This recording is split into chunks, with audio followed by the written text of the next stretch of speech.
विकास की शादी को अभी सिर्फ 2 साल ही हुए थे और इन 2 सालों में उसकी जिंदगी पूरी तरह से उथल पुथल हो चुकी थी। विकास अपनी शादी से खुश तो बहुत था, पर उसकी ये खुशी धीरे धीरे परेशानी और चिंता में बदल गई। और उसकी इस परेशानी और चिंता की वजह थी उसकी पत्नी सीमा।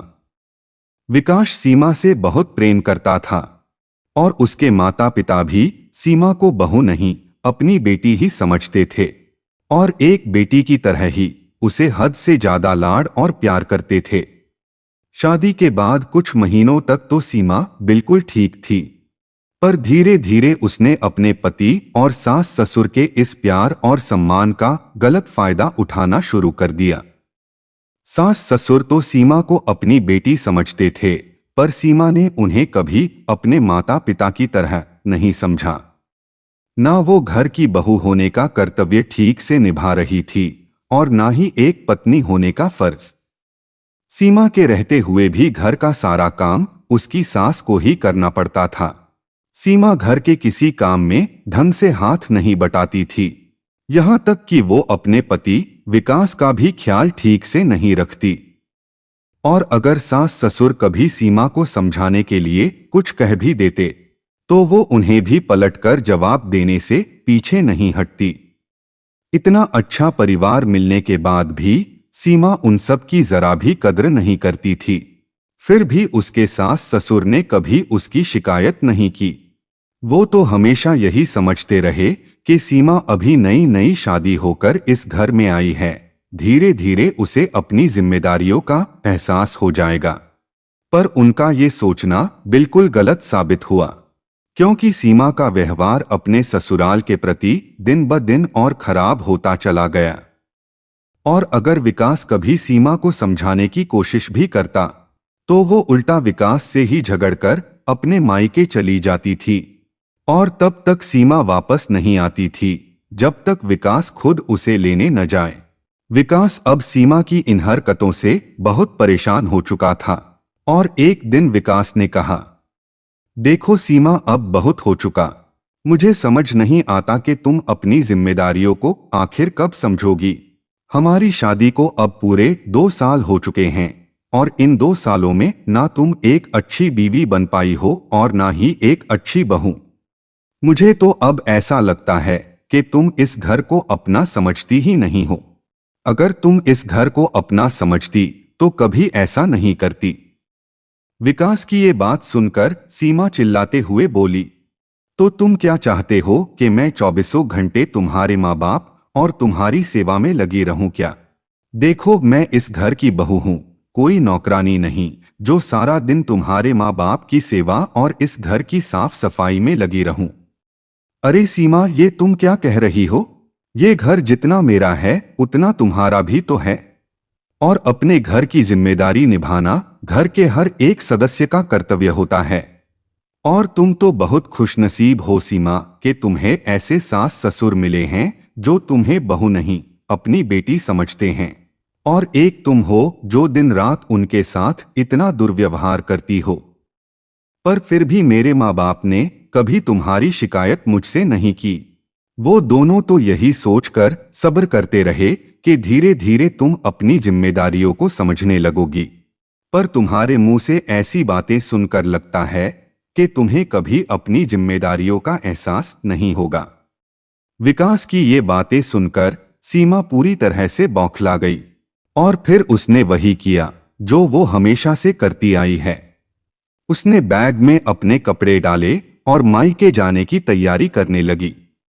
सास ससुर ने हमेशा की तरह उसे बहुत समझाया, बहुत रोका, पर सीमा ने किसी की एक ना सुनी और सीधा अपने मायके चली गई।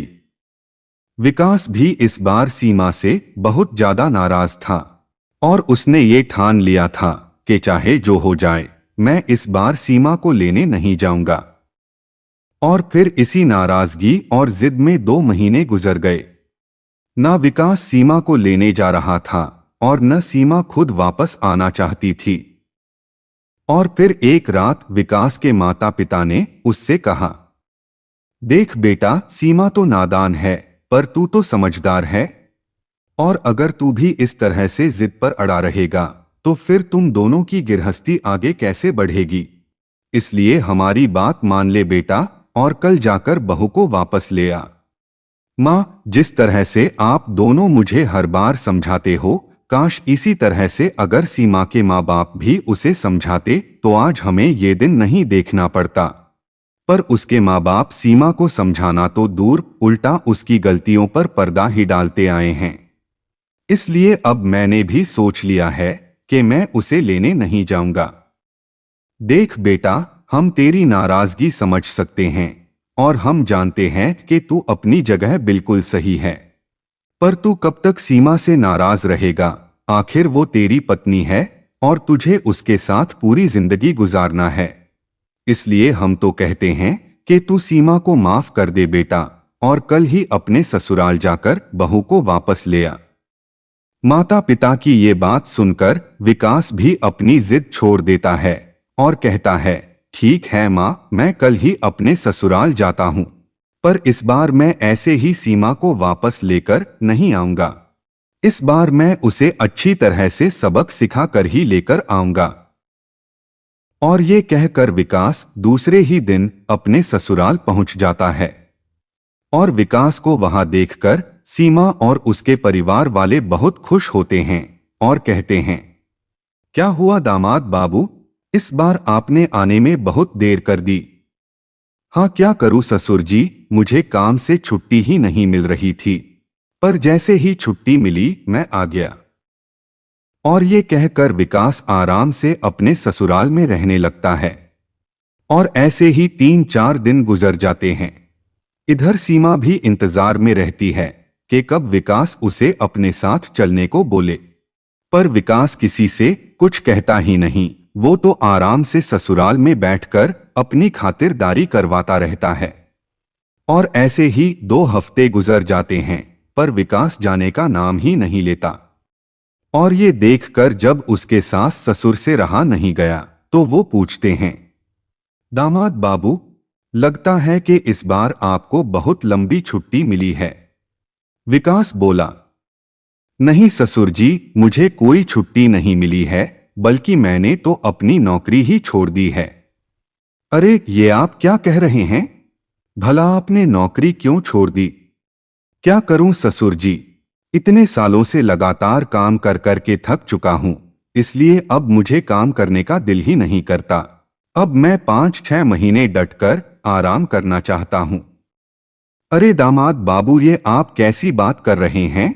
अभी तो आपकी उम्र काम करने की है, और अगर आप अभी से इतनी लंबी लंबी छुट्टी लेकर बैठ जाएंगे तो आपका घर परिवार कैसे चलेगा? और अपना घर परिवार चलाने के लिए इंसान को हर हाल में काम तो करना पड़ता है। और हमारी बेटी सीमा की जिम्मेदारी भी तो आपके सर पर है, उसे भी तो आपको निभाना है। और अगर आप ही इस तरह से थक कर बैठ जाएंगे तो हमारी बेटी का क्या होगा? अपने सास ससुर की यह बात सुनकर विकास बोला, अरे वाह ससुर जी, जब आपकी बेटी अपना ससुराल छोड़कर इतने इतने दिन अपने मायके में पड़ी रहती है, तब तो आप अपनी बेटी को उसकी जिम्मेदारी नहीं समझाते। और मैं 4 दिन अपना काम छोड़कर ससुराल में आकर क्या बैठ गया, आप सब तो मुझे घर गृहस्थी का पाठ ही पढ़ाने लग गए। ससुर जी, मेरे इस बर्ताव के लिए मुझे माफ कीजिएगा, पर क्या आपने कभी अपनी बेटी को इस तरह से समझाया है जिस तरह आज आप मुझे समझा रहे हो? आप सब ने तो उल्टा अपनी बेटी की गलतियों को हमेशा बढ़ावा ही दिया है।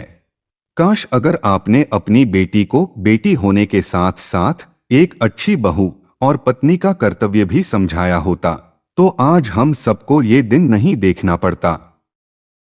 विकास की बातें सुनकर सीमा और उसके घर वालों को अपनी गलती का एहसास हो जाता है और वो विकास से कहते हैं, दामाद बाबू, आप बिल्कुल सही कह रहे हैं। हमने अपनी बेटी की गलतियों को नजरअंदाज करके बहुत बड़ी गलती की है, पर हो सके तो आप हमें माफ कर दीजिए। और सीमा भी अपने किए पर बहुत शर्मिंदा होती है और विकास से माफी मांगने लगती है। और फिर विकास भी सीमा को माफ कर देता है और उसे लेकर अपने घर वापस आ जाता है। घर आने के बाद सीमा अपने सास ससुर से कहती है, माँ और पिताजी मुझे माफ कर दीजिए और मुझे एक मौका दीजिए, मैं आप सबको एक अच्छी बहू और एक अच्छी पत्नी बनकर दिखाऊंगी। और इस तरह से सीमा अपनी गलतियों को मानकर अपनी हर जिम्मेदारी को खूब अच्छे से निभाती है। दोस्तों, इस कहानी से हमें यह सीख मिलती है कि चाहे पति हो या फिर पत्नी, दोनों को एक दूसरे के प्रति अपने कर्तव्य और अपनी जिम्मेदारियों को खूब अच्छे से निभाना चाहिए।